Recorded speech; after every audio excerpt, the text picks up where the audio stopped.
Did you know that you used to be able to walk from the mainland of Australia all the way to the island of Tasmania? Today, there is a massive stretch of ocean between them. You need a plane or a 10-hour ferry ride to get across. But 12,000 years ago, no boat, no bridge, no plane. Just walking. It sounds crazy, right? Like something out of a fantasy novel. But 12,000 years ago, that was a fact. You could walk across what is now the bottom of the deep ocean. But here's the part that should really blow your mind. We didn't learn this just by digging up rocks or looking at sonar maps. We know this because someone remembered it. We are told that human memory is trash. We are told that without writing, history disappears in 500 years. Like a game of telephone, the message gets broken. But in Australia, there are stories being told today, right now in 2026, that describe things that happened 10,000 years ago. That's not a memory. That is a miracle. Today on the Relic Files, we are opening the archives of the human hard drive. We are going to look at the proof that the Great Flood was real, and the people who saw it happen are still telling the story. Before we get to the evidence, I need to make one thing crystal clear. When I say the Great Flood, I'm not talking about the story you learned in Sunday school. I'm not talking about an ark. I'm not talking about 40 days and 40 nights. I am talking about a cold, hard, scientific fact. The end of the Ice Age. Imagine the world 20,000 years ago. It's the Big Freeze. The massive ice sheets in the northern hemisphere have sucked up all the planet's moisture. Because all that water is locked in ice, the ocean levels are low. Really low. Australia wasn't the island you see on a map today. It was a supercontinent called Sahul. It was massive. But then, the planet warmed up, the ice melted, and the ocean attacked. This wasn't a gentle rise. This was an invasion. In some parts of Australia, the sea was swallowing 5 kilometers of land every single year. Imagine building your camp on the beach, and by the time your kid is born, your camp is underwater. You move inland, the water follows, you move again, the water follows. It was a slow-motion apocalypse. By the time it stopped, 23% of the continent was gone, drowned forever. Now, for a long time, scientists thought the people living through this were just primitive. They assumed they ran away and forgot. But recently, researchers like Professor Patrick Nunn started asking a different question. What if they didn't forget? What if they recorded it? Let's look at the evidence. Case file number 1. Port Phillip Bay. If you aren't from Australia, this is the massive body of water right next to the city of Melbourne. It's huge. It's an inland sea. But the Boonwurrung people have a story about a time when that bay wasn't a bay at all. They call it Nairn. And in their oral traditions, they don't describe it as water. They describe it as a kangaroo ground, a grassy plain where men hunted and women gathered food. Their story is incredibly specific. They remember the Yarra River, the same river that runs through Melbourne today. But in the story, it doesn't stop at the current coast. It keeps flowing. It winds its way across this dry plain, all the way out to the ocean heads. But then, the story turns into a disaster movie. It describes a time of chaos. It talks about a hurricane causing the trees to bend. It says the earth sank.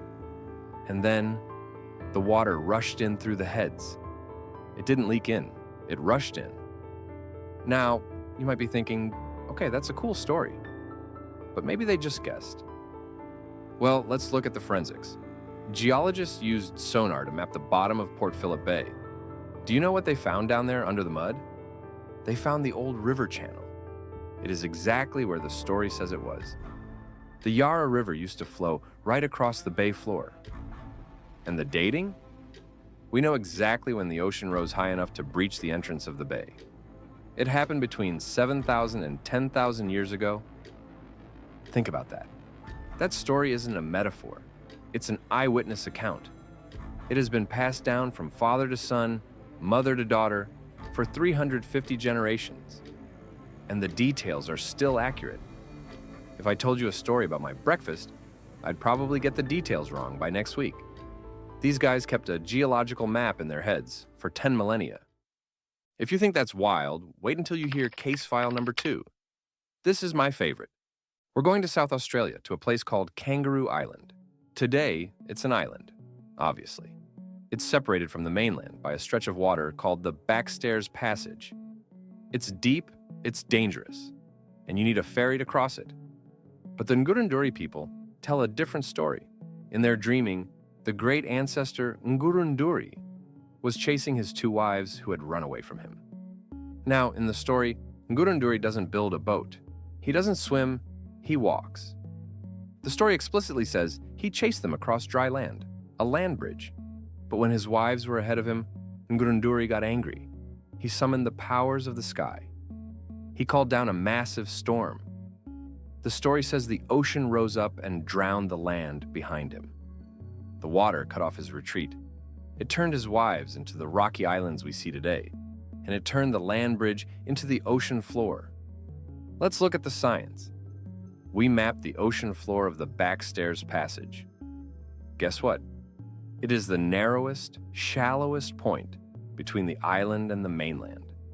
It is the exact location of the ancient land bridge. But here is the smoking gun, the date. For that land bridge to be walkable, sea levels had to be about 30 meters lower than they are today. Do you know when the sea was last at that level? Over 10,000 years ago? The window for the story to be true closed 10,000 years ago. If this story was invented 500 years ago, or even 2,000 years ago, they would have had Ngurundjeri swimming. But they didn't. They remembered the walking. Now, I want to take you north, to the tropics. Everyone knows the Great Barrier Reef. It is the largest living structure on Earth. A massive underwater garden of coral. But the Yidinji people of Queensland remember a time when the reef wasn't a reef. In their stories, the Great Barrier Reef was a limestone plain. It was dry land covered in scrub and eucalyptus trees. They tell stories of hunting kangaroo and emu on land that is now 40 kilometers out to sea. They remember the names of islands that are now completely underwater. One specific story describes a figure named Gunya. As the ocean started to rise, Gunya led his tribe up the mountain to escape the flood. The story describes the water bubbling up and turning the dry limestone cliffs into the underwater coral walls we see today. Geology confirms this. 10,000 years ago, the continental shelf off Queensland was dry. The reef was actually a series of limestone hills on the edge of the continent. But think about the implication here. We treat the Great Barrier Reef as this eternal underwater world. But there are human beings alive today whose culture remembers walking on it. They remember the trees that grew where the coral now sits. Okay, I know what the skeptics are screaming right now. Come on! It's a game of telephone. You whisper a message, and 5 minutes later, it's changed. How can a story stay accurate for 10,000 years? That is a fair question. And the answer is fascinating. The problem is, we are looking at this with literate eyes. We think that because we write things down, our memories are superior. But actually, because we rely on Google and hard drives, our memory muscles are weak. Aboriginal society didn't treat storytelling like entertainment. It wasn't Netflix, it was survival. In the Australian desert, information is life. If you forget where the water is, you die. If you forget which plants are poison, your whole family dies. So, they built a system to protect the data. Anthropologists call it the owner-manager system, or as I like to call it, the human blockchain. Here's how it works. I own a story. Let's say it's the story of the flood. I teach it to my son, but I can't just tell it however I want. Sitting next to me is the manager. Usually this is someone from a different family line, like my cross cousin.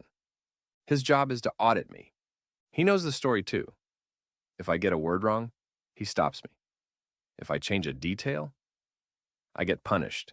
You verify me, I verify you. This system of cross-checking meant that errors couldn't creep in. It created a high-fidelity recording that lasted through the entire Holocene era. While the pyramids were being built, while Rome rose and fell, these guys were holding the line, keeping the memory pure. I want to leave you with one final piece of evidence. the one that usually silences the critics. Let's go to Botany Bay in Sydney. The Darwell people described the bay back when it was a swamp, but they mention a tiny specific detail about the rivers. Today, the Georges River and the Cooks River flow into Botany Bay separately. They are kilometers apart, but the oral tradition says the two rivers no longer joined together, but ran into the sea separately, implying that once they joined, geologists drilled into the mud of Botany Bay. And guess what? Deep underground, the ancient channels of those two rivers converge. They meet. They used to flow as one river before hitting the ocean. You cannot see that today. You cannot guess that today. The only way to know that the rivers used to touch is if you were there. So, was the Great Flood real? Yes.